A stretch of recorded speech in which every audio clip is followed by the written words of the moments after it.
Something just snapped in the WNBA, and this time, it's not fans ranting online, or analysts debating a missed call on TV. It's much bigger than that. Referees, actual WNBA officials, have now testified under oath that the league influenced how certain games were officiated. And according to their sworn statements, that direction came straight from Kathy Engelbert's office. Think about that. Not a rumor, not a whisper, not a conspiracy thread. Legal testimony.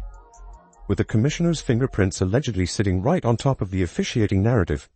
Many WNBA fans are calling out the referee problem. The referees literally turned their back. Caitlin Clark appears to be hunted every game. She deals with physicality that no other player in the league is dealing with. The WNBA not stepping in to protect their cash cow, their only draw, their only star, and this is the end result. And caught in the center of it all, Caitlin Clark, the league's biggest star, largest attendance draw, highest ratings magnet, and the woman who almost single-handedly reshaped the audience for women's basketball. Yet somehow she was also the player taking the most abuse on the court with the least protection. If you sat through the season and thought, how on earth is that not a foul? Turns out there may have been an answer all along.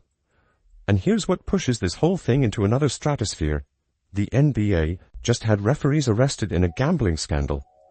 Stephen A. Smith came right out and said it. If the FBI is scrutinizing the NBA, don't be surprised if the WNBA is next. Suddenly, this isn't just bad officiating. This is a potential federal interest in whether the integrity of the sport was compromised. This is the kind of situation that goes from ESPN headlines to Department of Justice folders real quick. When this news surfaced, it didn't leak. It detonated. 3 long-tenured WNBA referees stepped forward, calmly and professionally, with sworn testimony that described internal meetings and expectations about officiating decisions. Not keep games safe, not protect the players, not uphold the rules. They were allegedly told to protect the league's image. Translation? Don't let one player, and we all know who that is, overshadow the rest of the league. One referee's statement reportedly said the quiet part out loud. Too much attention on one player disrupts the league's image. Under oath. That sentence alone should make every fan stop cold. The league wasn't threatened by contact on court. It was threatened by attention off it. That's not coaching. That's not officiating philosophy. That's image control. And now investigators are listening. The WNBA isn't facing a PR problem. It's facing a legitimacy crisis. For 20-something years, the league begged for a generational superstar who could blow the doors open and change everything. Then Caitlin Clark arrived, and in less than a year, she did what marketing departments couldn't accomplish in decades.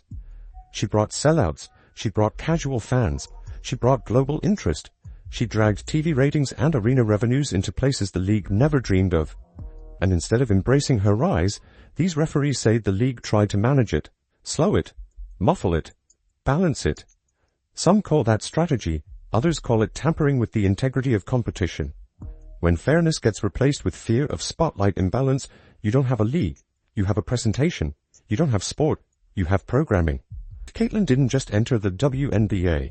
She changed the temperature of the room. Before she arrived, energy was steady, respectable. Then she stepped on a court, and every arena turned into a playoff environment overnight. Tickets jumped from $15 to $300. Games that would have drawn 8,000 suddenly packed 18,000. This wasn't hype manufactured by PR. This was gravity. Real, undeniable, once-in-a-generation gravity. And according to these refs, instead of embracing that gravity, the league tried to counterweight it with officiating decisions. Let more contact go. Allow the physicality. Don't reward her. Don't tilt attention. Don't disrupt the balance. Without saying it outright, the alleged message was, do not let her become too big, for greatness is disruptive. Michael Jordan disrupted. Serena Williams disrupted. Tiger Woods disrupted. Messi disrupted. Tom Brady disrupted. Every major sport in history rode a phenomenon to new heights. That's how leagues grow. One icon doesn't hurt a league. They build it. Yet these officials claim Engelbert and her circle believed that one runaway superstar was a threat to competitive balance. So instead of celebrating her, they allegedly engineered friction around her. And you could see it with your own eyes. The contact Caitlyn absorbed wasn't playoff toughness. It was license, forearm shots, hip checks, shoulder blows, hits that would have drawn whistles for anyone else were shrugged off like play on. And fans felt it. You don't have to squint to notice when the whistle suddenly dies for one player. Caitlin Clark is being wrapped up, but the physical wear and tear on Caitlin Clark, I'm not surprised that 2 weeks into the season, she's already got an injury. Meanwhile, who's sitting courtside smiling like the house is in order? Kathy Engelbert. Calm. Poised. Unbothered. As if the league didn't have a generational talent getting mauled nightly. As if we weren't watching offensive fouls magically become good defense the second Caitlyn touched the ball. As if balance meant punished success. This isn't just incompetence, this is institutional arrogance. We know better than the fans. We know better than the product. We will decide how the story unfolds. But here's the truth. You don't steer a rocket mid-flight. You hang on and let it take you somewhere new. And yet, Caitlyn said nothing. No complaints. No theatrics. No shade on social media. She played. She took the hits. She shook them off. She did what real stars do. She stayed professional while those above her allegedly tried to stunt her rise. The one person who refused to politicize the game is the player paying the price for other people's fear. But now the league is out of shadows. The testimonies didn't sit in a file cabinet. They escalated through the proper channels. Ethics investigators have eyes on this. The questions being asked are the kind that get answered under oath, not in press conferences. Professionals are now asking whether officiating directives were altered to manipulate competition, whether certain players were targeted, whether leadership tried to shape results instead of letting the game breathe. That's not criticism. That's governance review. And if it proves true, this doesn't end with a stern memo and we will do better. It ends with people gone. It ends with policy overhauls. It ends with independent referee oversight. It ends with the commissioner's legacy crumbling under their own insecurity. It ends with a sport being rebuilt, not polished. Because when fans start doubting the fairness of a league, the floor falls out. People do not invest their hearts, their eyeballs, their time, their dollars in a league they think is scripted. Caitlin Clark's arrival was the biggest gift the WNBA ever received. A phenomenon walked in and handed them relevance, excitement, money, attention, and all they had to do was get out of the way and protect her like every league protects its crown jewels. Instead, if these statements are true, leadership allegedly chose image control over integrity and punished its own miracle for arriving too quickly, shining too brightly, growing too fast. Caitlin Clark, somebody who was responsible for 26.5% of all WNBA economic activity last season, including revenue from merchandise, ticket sales, and television. Greatness isn't polite. Greatness doesn't wait its turn. Greatness doesn't request permission to elevate everyone. It just does. And any league foolish enough to suppress that instead of riding it is not a league ready for success. It's a league terrified of it. If this investigation finds proof, texts, call notes, meeting summaries, patterns, then we are witnessing the start of the biggest scandal in WNBA history. This won't be a PR cycle. This will be a reckoning. The refs lit the match, under oath. And once truth enters the record, there is no whistle loud enough to stop it. This isn't going away in a week. This is the moment the WNBA learns that trying to manage a phenomenon doesn't protect a league. It exposes it. And while leadership fights to defend their image, Caitlin Clark will do what she always does, play with excellence, carry the sport on her back, and stay silent while the truth speaks louder than she ever needed to. And the timing of all this couldn't be more explosive. Because this situation isn't unfolding in some quiet corner of sports media. It's happening while the entire basketball world is under a magnifying glass. The NBA is already being dragged through gambling investigations, integrity questions, and arrests tied to officiating. And here comes the WNBA. Right into the frame at the exact worst moment. When one league starts facing accountability, every league connected to it gets put under the same light. Oversight doesn't stop at the NBA logo. it expands outward. So when federal investigators see sworn statements, physical play that defied logic, and a league suddenly under scrutiny, they don't call it coincidence. They call it a red flag. And right now, the WNBA is waving one the size of a championship banner. This isn't just about one league protecting its brand. This is about basketball protecting its integrity as a sport. And here's the most incredible part. Cathy Engelbert came in as the supposed steward of stability. She bragged about corporate partnerships, expansion, mainstream visibility, all the buzzwords. But stability built on manipulated outcomes and optics isn't leadership. It's control dressed as progress. Trust in sports is earned on the court, not in boardrooms and press conferences. And right now, that trust is on life support.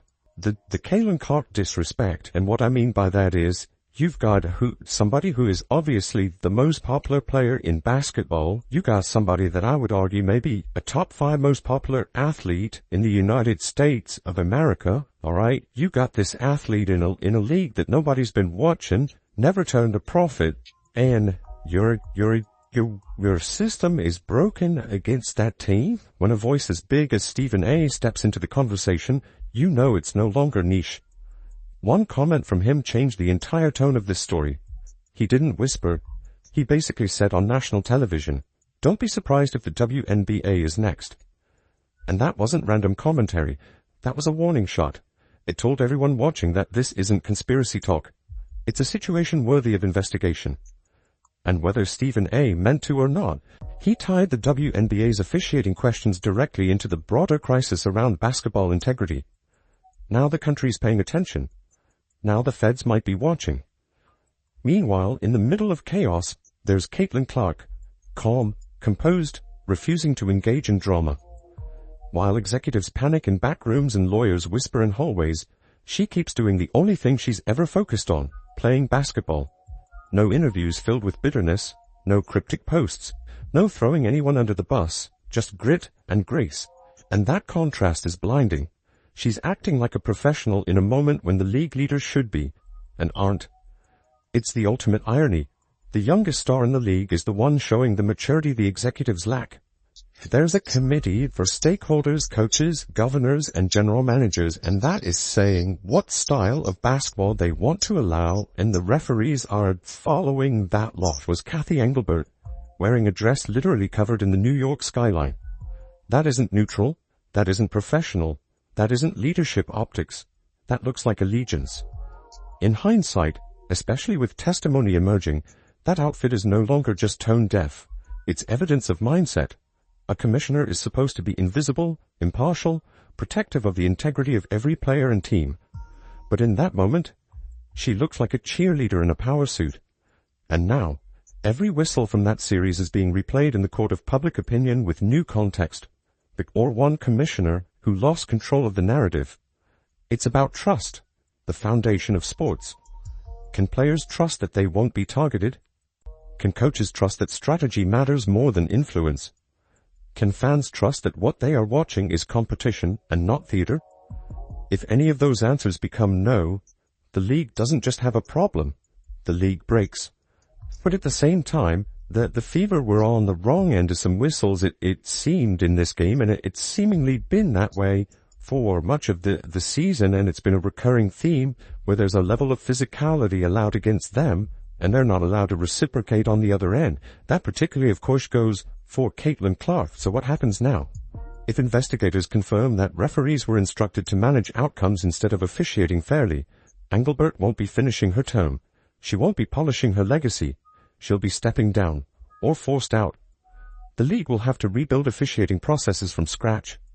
Independent review, external oversight, real transparency, not slogans but systems. And those changes won't be optional, they'll be demanded. But here's the most tragic part. Caitlin Clark never wanted to be in the middle of this. She never asked for favoritism, only fairness. She didn't come into the league expecting immunity. She came expecting rules. She didn't want protection, just honest officiating. But instead of being supported, she became the testing ground for an experiment in image control. And she handled it better than the people paid to run the league. So now the question isn't complicated. Should Kathy Engelbert continue leading a league she appears incapable of protecting? Or is it time for leadership that values competition over optics, integrity over image, and fairness over narrative control? If you believe sport should be decided by players and not executives, the answer is already decided. This isn't the moment for silence. It's the moment for accountability. And that starts at the top. Do you think the federal agents will find something substantive? Let us know down in the comments below.